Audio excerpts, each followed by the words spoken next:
Hello friends, ધોરણ 11ના મિત્રો, આપણે પાઠ 6 સુંદરીની શોધ એ શરૂ કર્યો છે અને જેના લેખક છે જયશંકર ભોજક અને પોતે પુરુષ છે છતાં સ્ત્રીનો અભિનય ક્યાંથી શીખ્યા, કેવી રીતે શીખ્યા, એના પોતાના સ્વાનુભાવો છે એ આ પાઠની અંદર એણે વર્ણવ્યા છે.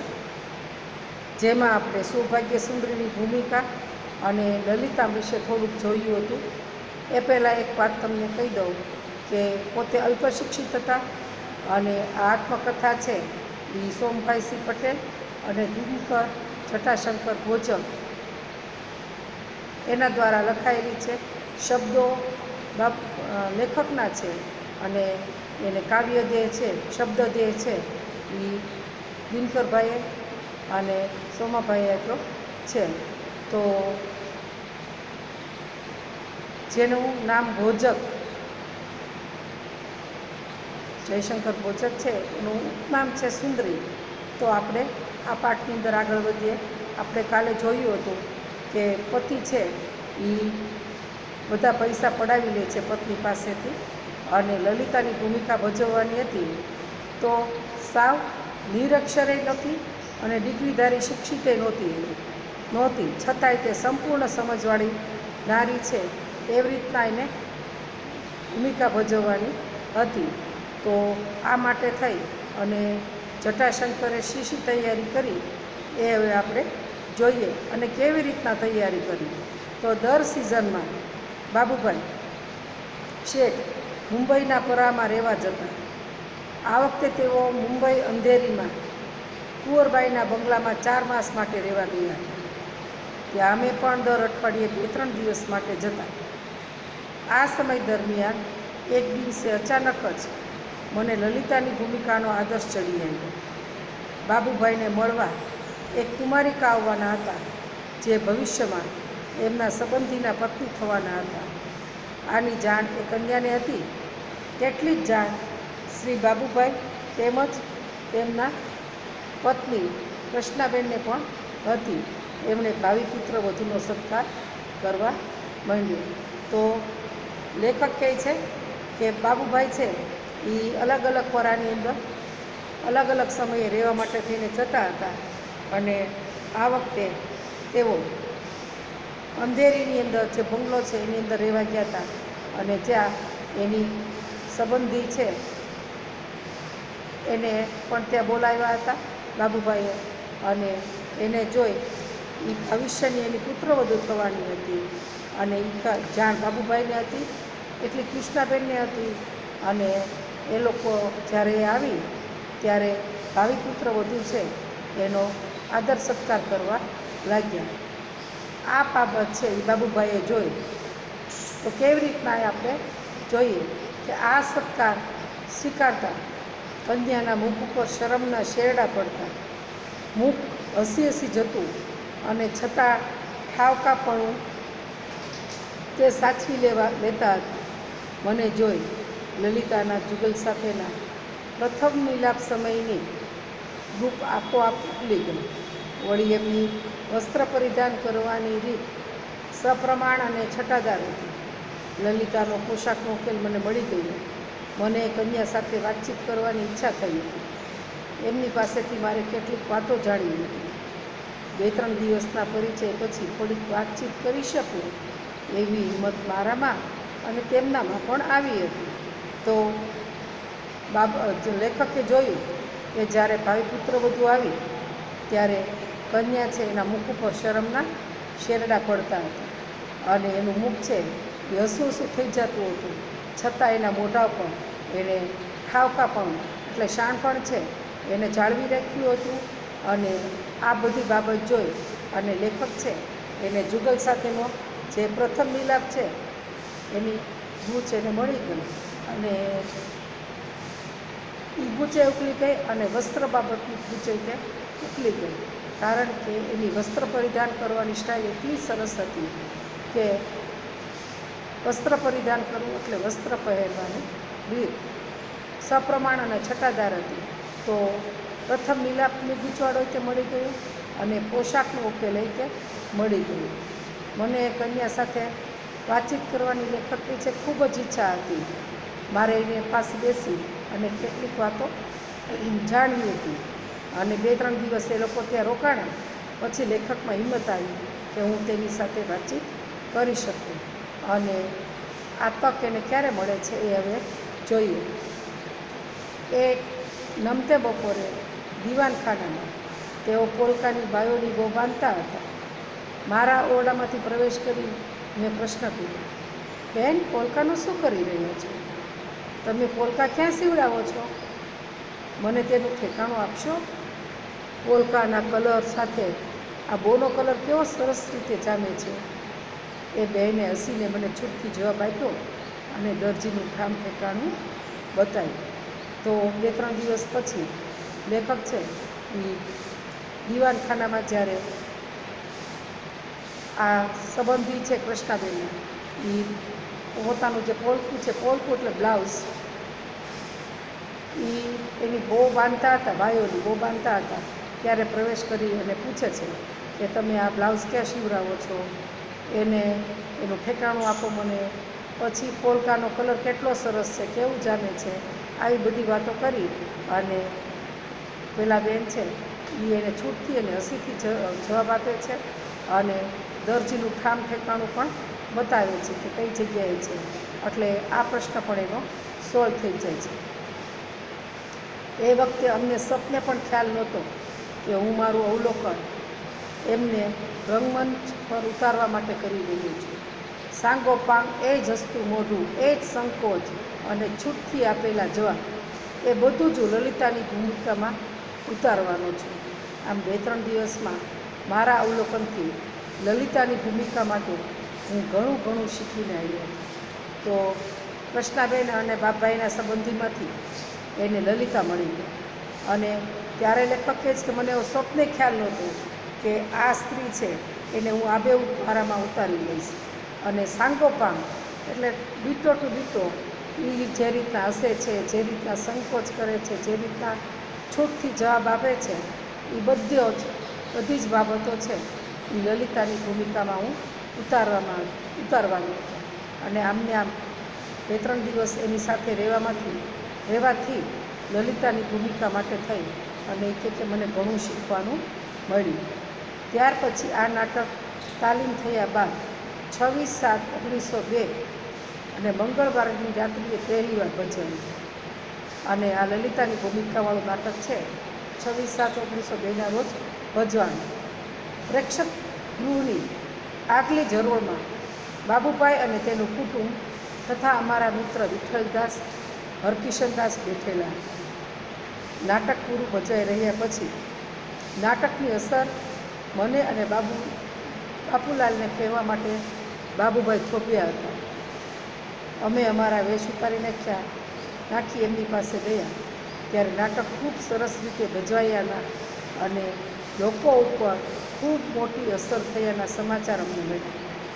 આ વખતે કૃષ્ણાબેન એકાએક એમના પતિને કહેવા લાગ્યા, શેઠ, આ લલિતા તો જાણે અસલ આપણી ગુલાબ, એવું જ હસવું, એવું જ બોલવું અને એના જ વસ્ત્રોની સજાવટ કરી હતી કે હું તો ભ્રમમાં પડી ગઈ કે આપણી ગુલાબ રંગમંચ પર ક્યાંથી આવી ગઈ.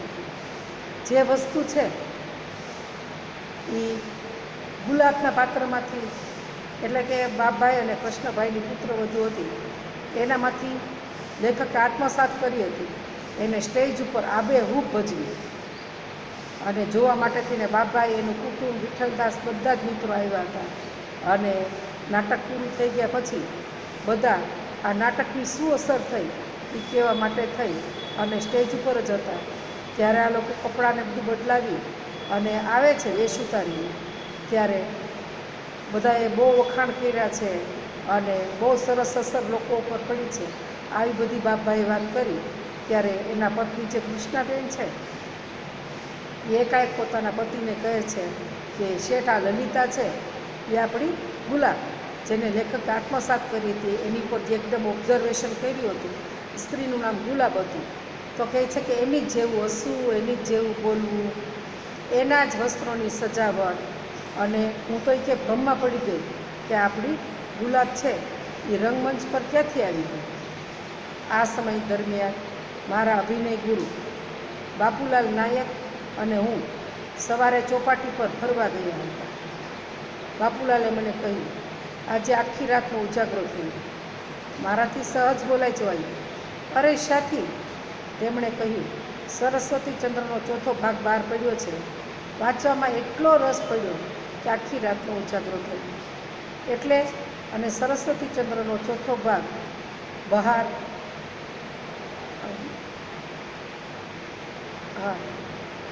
કુતૂહલથી પૂછ્યું, સરસ્વતી ચંદ્ર એવું લાંબુ નામ શું છે? એ વખતે મારી ઉંમર આશરે 12 વર્ષની હતી. તેણે થોડી સમજણ અને કુતૂહલથી પૂછ્યું.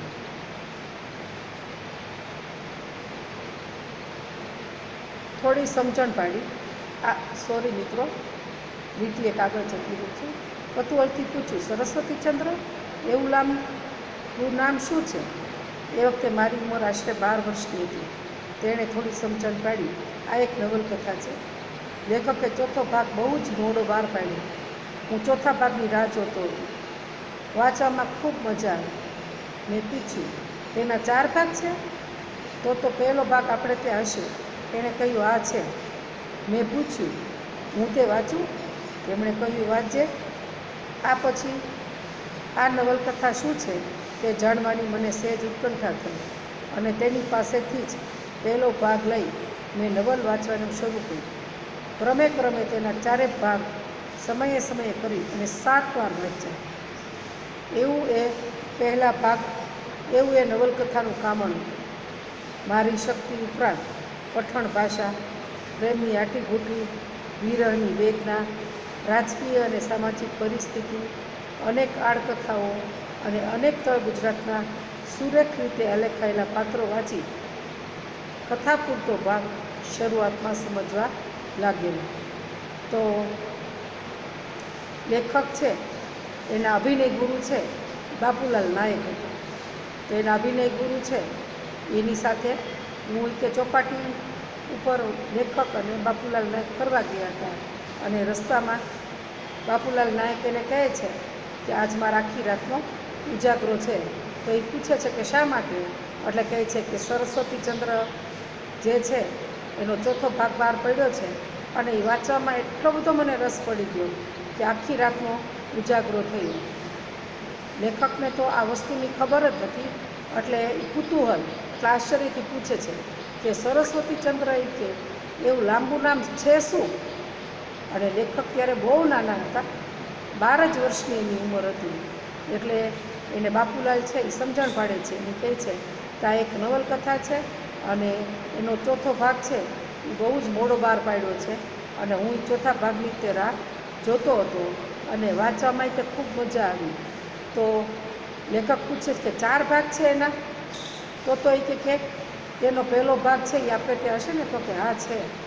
અને લેખક કહે છે કે હું એ વાંચું? તો કંઈ વાંચજે ને. અને પછી લેખકે નવલકથા વાંચવાનું શરૂ કર્યું અને એને એકદમ ઉત્કંઠા થઈ અને એના 4 ભાગ સમયે કરીને 7 વાર વાંચી નાખ્યા. તો કેટલા વાંચવાના શોખીનો છે આની પરથી આપણને ખબર પડે.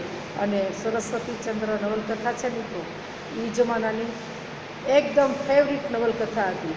અને એનું કામણ પણ એવું હતું કે જેણે સરસ્વતી ચંદ્ર નોવેલ ન વાંચી હોય એને બધા અજ્ઞાની સમજતા. અને આ સરસ્વતી ચંદ્ર નવલકથા ઉપરથી સરસ્વતી ચંદ્ર પિક્ચર પણ બન્યું હતું. અને એની મારી શક્તિ ઉપરાંત પઠણ ભાષા લેખક કહે છે ખૂબ આટીઘૂટીવાળી. એમાં વીર હતો, રાજકીય વગો હતી, સામાજિક પરિસ્થિતિઓ હતી, સાઈડમાં અનેક આડકથાઓ હતી, ગુજરાતી ભાષાના તળપદા શબ્દો હતા. આ બધું વાંચી અને હું એને સમજવા લાગી. પેલી કુમુદ સુંદરી, કુસુમ, ગુણસુંદરી તેમજ અલગ કિશોરી, સૌભાગ્ય દેવી, મેના રાણી, ચંદ્રાવલી મૈયા એ સર્વ પાત્રોએ મારા મન પર ભારે અસર કરી. તેમના નારીત્વની મારા ઉપર ઘેરી છાપ પડી. ગુજરાતની જે નારીની શોધમાં હું હતો તેના અહીં દર્શન થતાં હું અલૌકિક સૃષ્ટિમાં વિહરવા લાગી. મને સમજાયું હું જે સુંદરીની શોધમાં છું તે તો આ નવલના પાને પાને આ લખાયેલી છે. અને એના અભ્યાસ માટે એક નવી રીત શોધી કાઢી. બહુ મસ્ત વાત કરે છે કે કુમુદસુંદરી છે, કુસુમ છે, ગુણસુંદરી છે, અલક કિશોરી, સૌભાગ્યદેવી, મેનારાણી, ચંદ્રાવલી, આ બધા સરસ્વતી ચંદ્ર નવલકથાના મુખ્ય પાત્રો છે. અને આ બધા પાત્રો છે એણે લેખક ઉપર એકદમ ઘેરી અસર કરી અને એના નારીત્વએ, એની નારી જે શક્તિ હતી એણે લેખકની ઉપર ખૂબ ગહેરી અસર કરી. અને લેખક કહે છે કે જે ગુજરાતની નારીની શોધમાં એના દર્શન મને કે આ નવલકથાની અંદર થયું. અને પછી તો મારી સૃષ્ટિ અલૌકિક બની અને અલૌકિક સૃષ્ટિની અંદર હું વિહરવા લાગ્યો. અને લેખક કહે છે કે મને સમજાણું કે હું જે સુંદરીની શોધમાં છું એ સુંદરી આ સરસ્વતી ચંદ્ર નવલકથા છે એના પાને પાને આલેખી છે. તો એના અભ્યાસ માટે મેં એને નવી રીતો શોધી કાઢી. નવલકથાકારે આ પાત્રોના કરેલા વર્ણન પ્રમાણે કેવી રીત શોધી એ તરફ આપણે જઈએ છીએ. તો નવલકથાકારે પાત્રોના જે વર્ણન કર્યા હતા એને લઈને એ શું કરે છે એ આપણે જોઈએ. તો નવલકથાકારે આ પાત્રોના કરેલા વર્ણન પ્રમાણે અરીસાની આગળ હું નવલકથાને લઈ મોટેથી વાંચતો અને પાત્રોનો અભિનય અરીસામાં જોતાં જોતાં ભજવતો હતો અને એ દ્વારા પાત્રોના હૃદયના ભાવ સાથે મારા ભાવોનું સમત્વ પ્રાપ્ત કરવા મથતો હતો. આ અભ્યાસનું મારા પૂરતું પરિણામ એ આવ્યું કે કુમુદસુંદરીની ભૂમિકા ભજવવાનો મને મનોરથ જાગ્યો. થોડા વર્ષ પછી અમારી મંડળી વાળાઓએ સાક્ષર શ્રી ગોવર્ધનભાઈને સરસ્વતી ચંદ્રનું નાટ્ય રૂપાંતર કરી આપવા વિનંતી કરી. તે જ પ્રસંગે તેમણે સામેથી સરસ્વતી ચંદ્ર અને કુમુદ તરીકેની અનુક્રમે બાપુલાલ નાયક અને મારી છબીઓ નવલકથામાં મૂકવા માટે માગી. કોઈ કારણથી અમારી છબીઓ અમારી મંડળીવાળાઓએ તેમને મોકલી જ આપી નહીં. તો શું કહે છે કે લેખક શું કરવા લાગ્યા કે નવલકથાના જે પાત્રો હતા એને વાંચતા જાય, મોટેથી વાંચતા જાય અને અભિનય સાથે અરીસાની અંદર ભજવતા જાય. અને એ પાત્રો હતા એને પોતાની સમત્વ એની સાથે એક રૂપ બનવાનો પ્રયત્ન કર્યો. અને આ પાત્રો ભજવતા લેખકને મનમાં કુમુદસુંદરીનું પાત્ર ભજવવાની ઈચ્છા થઈ, મનોરથ જાગ્યો, ઈચ્છા જાગી. અને થોડા વર્ષ પછી એણે સરસ્વતી ચંદ્રના લેખક છે શ્રી ગોવર્ધનરામ ત્રિપાઠી છે, એને ગોવર્ધનરામને સરસ્વતી ચંદ્ર નાટક છે એનું નાટ્ય રૂપાંતર કરી આપવા માટે વિનંતી કરી. અને સરસ્વતી ચંદ્રના લેખક છે ગોવર્ધનભાઈ, એણે કુમુદ તરીકે સરસ્વતી ચંદ્ર અને કુમુદ તરીકે અનુક્રમે બાપુલાલ અને મારી છબીઓ છે એ મૂકવા માટે માગી. અને પણ ગમે એ કારણથી પણ આ લોકો છે મંડળીવાળાઓ એને આ લોકોની છબી મોકલી નહીં. પરંતુ કેટલાક સમય પછી ગોવર્ધનભાઈ સરસ્વતી ચંદ્રના નાટ્ય રૂપાંતરનો પહેલો અંક અમારી મંડળીને મોકલી આપ્યો. આ અંકમાં તેમણે સરસ્વતી ચંદ્ર ભાગ ચોથામાં આવતો ઘેલી મારી કુસુમ વાળા પ્રસંગ પછીની વાર્તાનો તંતુ લંબાવીને વસ્તુ મૂક્યું હતું. તેમાં સરસ્વતી ચંદ્રની ચોપાટી ઉપર ભાષણ કરતો અને લોકહિતની વાતો કરતો આલેખ્યો હતો. એટલું મને અત્યારે યાદ છે. ગમે તે કારણે અમારી મંડળીવાળાને આ નાટક મુંબઈની પ્રજાને ગમશે નહીં એમ લાગવાથી ભજવવાનું રૂચ્યું નહીં અને નાટકનું કામ આગળ ચાલ્યું નહીં. આથી કુમુદ થવાનો મારો મનોરથ મનમાં જ રહી ગયો અને સાથે સાથે તેની ભજવણીનો અભ્યાસ પણ અધૂરો જ રહી ગયો. તો મંડળીવાળાઓએ બાપુલાલની અને લેખકની તસવીર ન મોકલી, પરંતુ સામેથી જ ગોવર્ધનભાઈ છે એણે નાટ્ય રૂપાંતર છે એનો પહેલો અંક છે એણે મંડળીને મોકલ્યો. અને એમાં ચોથા ભાગમાં ઘેલી મારી કુસુમનો જે પ્રસંગ હતો એને નાટ્ય રૂપાંતર કર્યું. પણ મંડળીવાળાને એવું લાગ્યું કે આ મુંબઈની પ્રજાને બહુ ગમશે નહીં, એટલે આ વસ્તુ આગળ ચાલી નહીં અને એને કુમુદ થવાનો હોય કે મારો જે મનનો મનોરથ હતો, મનની ઈચ્છા હતી, એ મનની વાત મનમાં રહી ગઈ અને એની સાથે ભજવણી કરવા માટે થઈ અને લેખક જે વસ્તુનો અભ્યાસ કરતા હતા એ અભ્યાસ પણ અધૂરો રહી ગયો. આ ઉપરાંત મારા અભ્યાસ માટે સરસ્વતી ચંદ્રમાં બુદ્ધિ પ્રકાશ માસિકનો ઉલ્લેખ થયો છે, એટલે હું બુદ્ધિ પ્રકાશ મેળવીને વાંચવા લાગી. મને જેટલો સમય મળતો હતો તેમાં ગુજરાતી નવલકથાઓ, કાવ્યો, નિબંધો વગેરે સાહિત્યના પુસ્તકો વાંચવામાં ગાળતો હતો.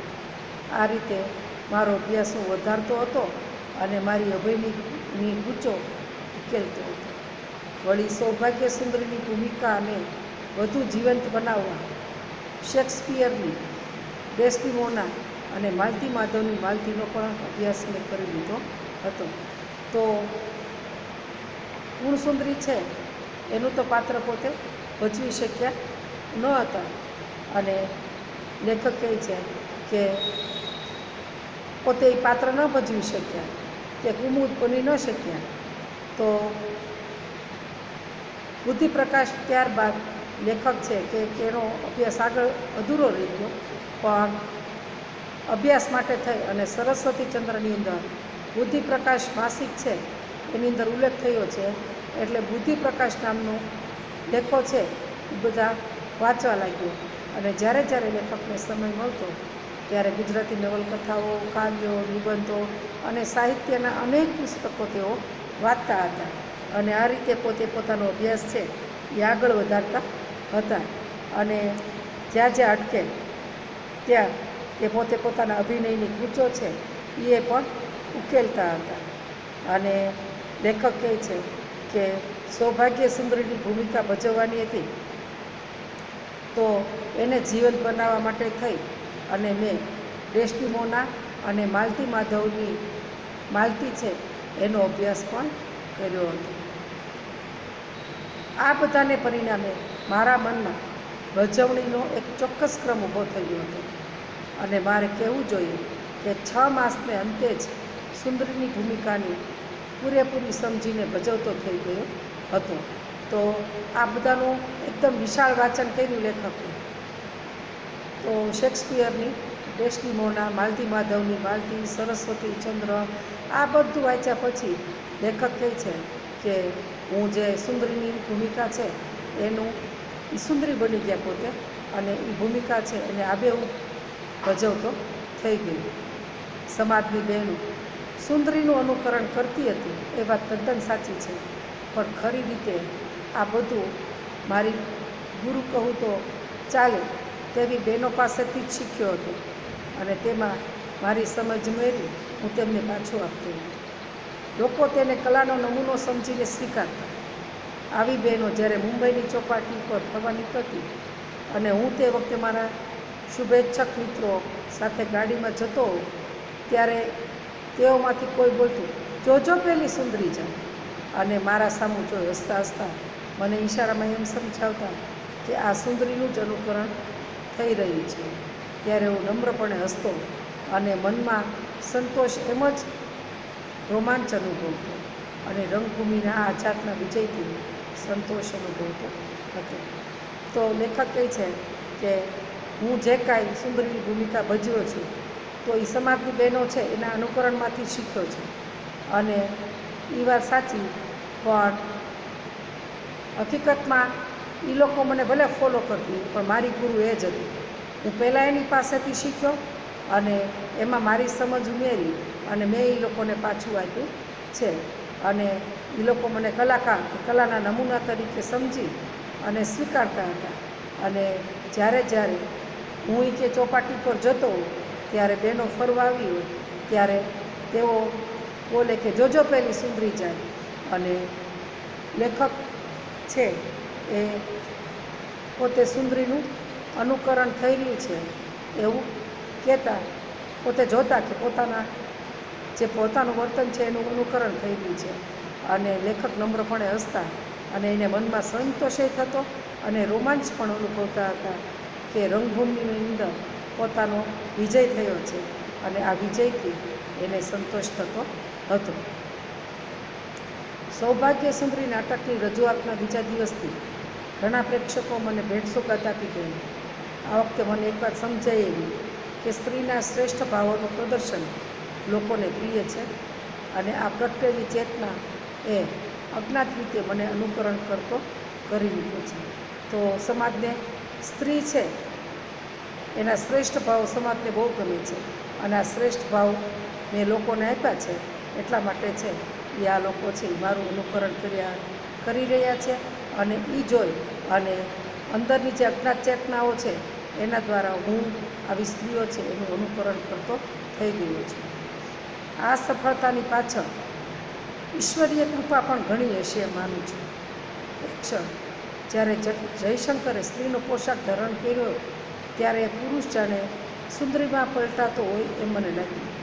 પુરુષનું સ્ત્રીમાં રૂપાંતર કે અવાંતર નહીં, પરંતુ સ્ત્રી ભાવનું પ્રગટીકરણ થવા માટે કળા સ્વરૂપ ઘડવાનો પરમ પુરુષાર્થ મેં મારામાંથી એક સુંદર નવયૌવનાને છૂટી પડતા જોયું.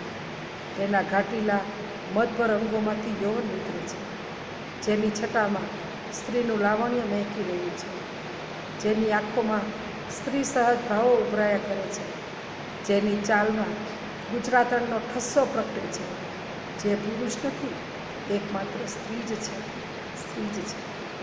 એવી એક છબીને મેં અરીસામાં જોઈ.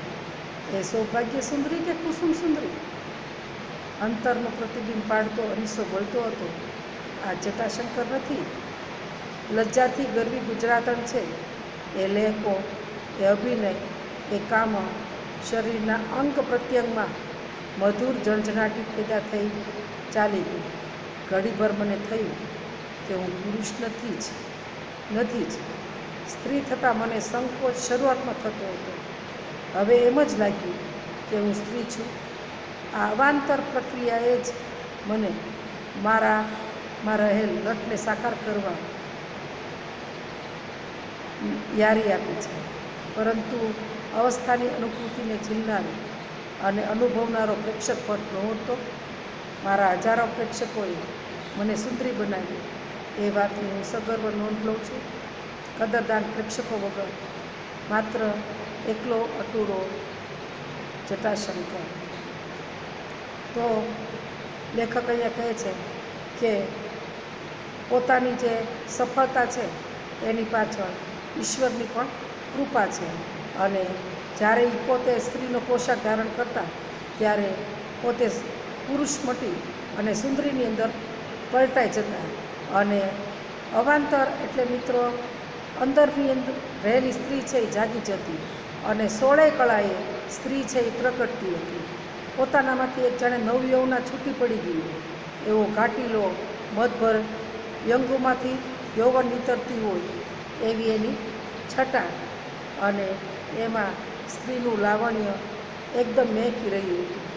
એની આંખોમાંથી એટલે કે લેખકની પોતાની આંખોમાંથી સ્ત્રી સહજ ભાવો ઉભરાતા હતા અને લેખક જ્યારે આ બધું જોવે કે પોતાની ચાલમાં ગુજરાતણનો ઠસ્સો છે ત્યારે એને પોતાને એવો વિચાર આવતો હતો કે હું પુરુષ નથી, હું એકમાત્ર સ્ત્રી છું, માત્ર સ્ત્રી છું. અને એવી છબી જોઈ અને લેખક કહે કે હું જ્યારે અરીસામાં જોઉં ત્યારે કે મને એમ થતું કે હું સૌભાગ્ય સુંદરી છું કે કુસુમ સુંદરી. અને અંતરનું પ્રતિબંધ પાડતો અરીસો બોલતો કે ના, તું જટાશંકર નથી પણ ગરવી ગુજરાતણ છો. એ જ લેકો, એ જ અભિનય, એ જ કામણ અને એના અંગે અંગમાંથી ઝણઝણાટી પેદા થતી અને પોતાને થતું કે ના, હું પુરુષ છું જ નહીં, હું સ્ત્રી છું. પહેલાં તો શરૂઆતના ગાળાની અંદર લેખક છે એને સ્ત્રીની ભૂમિકા ભજવવામાં સંકોચ થતો હતો, પણ હવે તેને લાગ્યું કે આ અંદરની પ્રક્રિયા છે એણે મારા નટ બનવામાં મને ખૂબ મદદ કરી છે, ખૂબ યારી આપી છે, સાથ સહકાર આપ્યો છે. અને આ અવસ્થાને ઝીલવા માટે થઈ મેં તો ખૂબ આપ્યું, પણ આટલો સરસ પ્રેક્ષક વર્ગ ન મળ્યો હોય તો આ મારી બધી યાત્રા છે એ અધૂરી રહી જાય. એટલે મારા હજારો પ્રેક્ષકો છે જેણે મને સુંદરી બનાવ્યું એ વાતની મને સગર્વ નોંધ લઉં છું અને આવા કદરદાન પ્રેક્ષકો ન બન્યો મળ્યા ન હોત તો હું માત્ર ને માત્ર જટાશંકર સિવાય બીજું કશું આગળ બની નહોતું. એટલે એવો એક સારો સમૂહ મને મળ્યો છે અને એટલા માટે આવી વાત કરી. અને લેખક છે એ દર્શકો પ્રત્યે પોતાનો કૃતજ્ઞતા વ્યક્ત કરે છે અને એના પ્રત્યે અહોભાવ છે એ પણ દર્શાવે છે. તો મિત્રો, આ સાથે આ 6ઠ્ઠો પાઠ છે એ પૂરો થાય છે. હવે નવી વસ્તુ સાથે નવું કાવ્ય છે 7મું, એની સાથે નેક્સ્ટ લેક્ચરની અંદર મળશું. ત્યાં સુધી રજા લઉં છું. આવજો.